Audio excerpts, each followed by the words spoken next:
Riko Herawan, saya seorang mahasiswa semester 6 di Stikom Sabta Komputer. Di sini saya akan sedikit berbagi risuman atau review saya tentang sebuah jurnal atau makalah yang saya kutip dari sebuah makalah Universitas Terbuka Korea. Pembahasannya, di mana pengertian manajemen operasi saya bagi menjadi dua, yaitu produksi dan manajemen operasi, di mana produksi didefinisikan sebagai kegiatan yang memberi nilai tambah. Sebagai contoh, saya berikan dua contoh. Yang contoh pertama, membuat kursi dari kayu, dan contoh yang kedua, beras menjadi nasi. Dari yang saya bahas tadi, maka ada satu pertanyaan yang muncul di dalam makalah yang saya kutip tadi. Pertanyaan itu adalah, apakah esensi dari fungsi operasi? Nah, apakah esensi dari fungsi operasi? Jadi begini, esensinya adalah berlangsungnya proses konversi dan terciptanya penciptaan nilai tambah. Nah, kita tadi kan sudah membahas tentang apa esensi dari fungsi operasional, dan sekarang ada muncul flowchart di dalam sebuah makalah yang saya resume. Itu ada bertulisan material, karyawan, peralatan, proses konversi, barang, jasa menjadi barang dan jasa, serta yang terakhir adalah pelanggan. Nah, dari pokok pembahasan yang sudah kita bahas di atas tadi, maka muncul lagi PROD. Apa itu PROD? Sama dengan F dalam kurung K, L, M, kurung tutup. Nah, itu maksudnya adalah elemen. Dari elemen-elemen produktivitas yang terdiri dari modal, tenaga kerja, dan manajemen, elemen mana yang memberikan kontribusi terbesar pada produktivitas. Nah, jadi menurut Stein dan Post pada tahun 1995, yang poin pertama, tenaga kerja itu hanya 10%, dan yang kedua modal 38%, dan yang ketiga manajemen 52%. Nah, sekarang muncul lagi pertanyaan, mengapa belajar manajemen operasi? Jadi kita ditanya, kenapa mau belajar manajemen operasi? Jadi begini, di sini saya menemukan ada 4 jawaban. Di dalam makalah yang saya review atau saya resume ini, saya mendapat 4 jawaban, di mana yang pertama, pendidikan bisnis terasa tidak lengkap tanpa pemahaman dari pendekatan modern pada pengelolaan operasi. Dan yang kedua, manajemen operasi memberikan cara yang sistematik untuk melihat proses-proses keorganisasian. Yang ketiga, manajemen operasi membawa pada peluang-peluang karir yang menarik.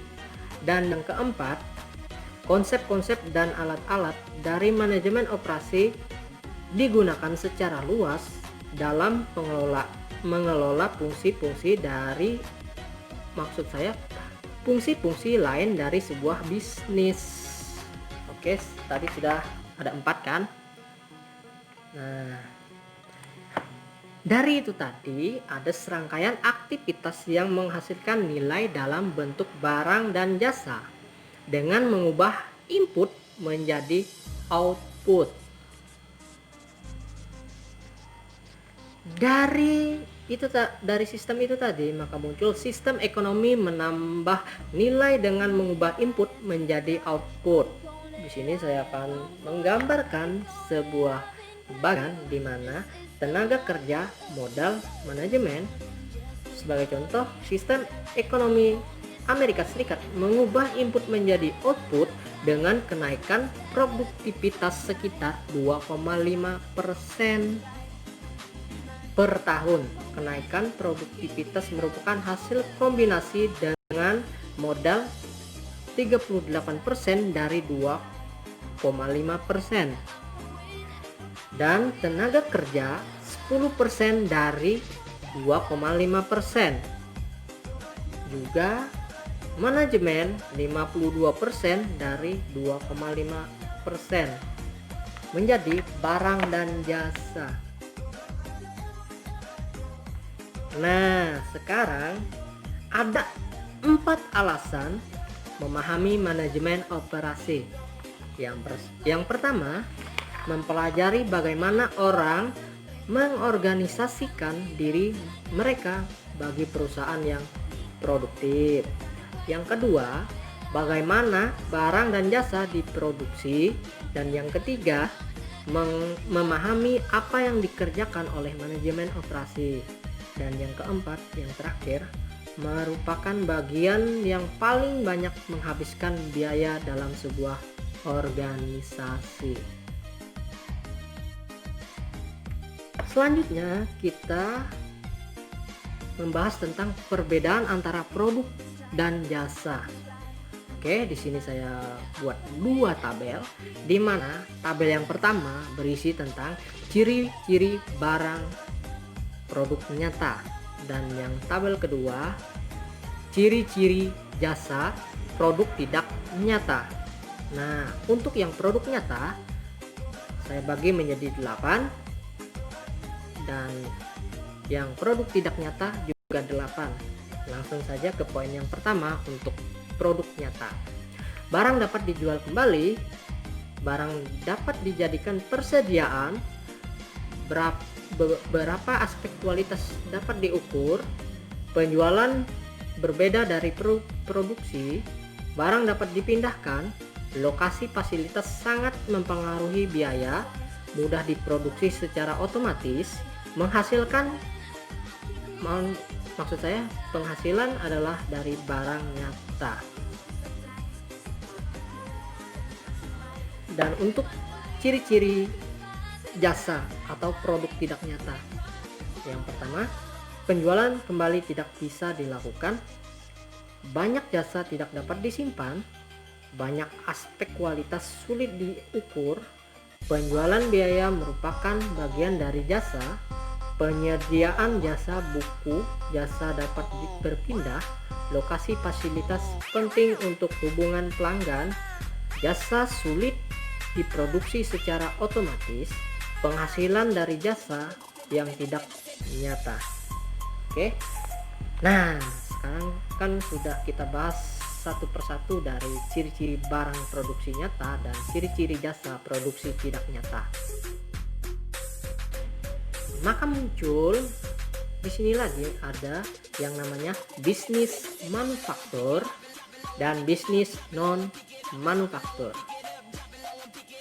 Nah, pasti kan pada bingung. Maksudnya apa sih bisnis manufaktur? Nah, jadi bisnis manufaktur perusahaan adalah perusahaan yang menghasilkan barang dan jasa yang bukan tergolong produk primer atau barang mentah dari sumber daya. Sebagai contoh ada 2, yaitu yang pertama bisnis otomotif dan yang kedua bisnis perakitan sepeda. Nah, dan untuk yang bisnis non manufaktur, yaitu perusahaan yang menghasilkan barang dan jasa yang tergolong produk primer. Sebagai contoh, yang pertama distributor buah-buahan, dan yang kedua jasa keuangan, infrastruktur, properti, dan lain-lainnya. Keputusan-keputusan operasi yang biasanya dilakukan oleh seorang manajer ataupun anggota-anggotanya. Yang pertama, produk atau goods and service, design quality management, process design, location selection, layout design, human resource, supply chain management, inventory, scheduling, manufacture. Oke, yang pertama keputusannya adalah produk, goods and service design. Biasanya itu pertanyaan yang muncul adalah barang atau jasa apa yang sebaiknya ditawarkan, dan yang kedua, bagaimana sebaiknya barang dan jasa tersebut dirancang. Dan yang kedua, quality management. Maka akan muncul pertanyaan sebagai berikut seperti siapa yang bertanggung jawab terhadap kualitas, dan yang kedua, bagaimana kualitas dalam produk atau jasa ingin kita definisikan. Dan keputusan yang ketiga, process and capacity design, di mana proses apa yang dibutuhkan bagi produk kita dan bagaimana urutannya. Yang kedua, peralatan dan teknologi apa yang penting bagi proses tersebut. Dan yang keempat adalah location atau lokasi. Maka akan muncul pertanyaan sebagai berikut, di mana sebaiknya fasilitas kita diletakkan. Dan pertanyaan yang kedua, berdasarkan kriteria apa sebaiknya keputusan lokasi ditetapkan. Dan yang selanjutnya adalah layout atau layout, di mana biasanya akan ada pertanyaan sebagai berikut, bagaimana sebaiknya fasilitas kita susun, dan yang kedua, seberapa besar fasilitas harus memenuhi rencana kita. Dan selanjutnya, human resource and job design. Maka yang pertanyaan yang akan muncul adalah bagaimana kita menyediakan lingkungan kerja yang sehat, dan yang kedua, berapa banyak yang dapat kita harapkan mampu diproduksi oleh karyawan kita. Dan yang selanjutnya, supply chain management. Maka biasanya pertanyaannya akan muncul adalah apakah komponen-komponen kita butuhkan sebaiknya kita buat sendiri atau kita beli. Dan yang kedua, siapakah sebaiknya yang kita pilih sebagai pemasok kita. Yang selanjutnya, inventory management, di mana pertanyaan yang akan muncul adalah berapa banyak persediaan dari setiap item yang sebaiknya kita miliki. Dan yang kedua, kapan dilakukan pengemesan kembali. Dan yang selanjutnya, intermittent scope time and project scheduling. Maka akan muncul pertanyaan, apakah penyup kontrak produksi merupakan suatu ide yang baik? Dan yang kedua, apakah akan lebih baik apabila kita bertahan karyawan kita dalam kondisi perusahaan yang sedang lesu? Yang selanjutnya, apakah yang membedakan pemeliharaan preventif dari pemeliharaan atas kerusakan? Dan yang kedua, siapa yang bertanggung jawab pada pemeliharaan? Itu tadi untuk yang mention.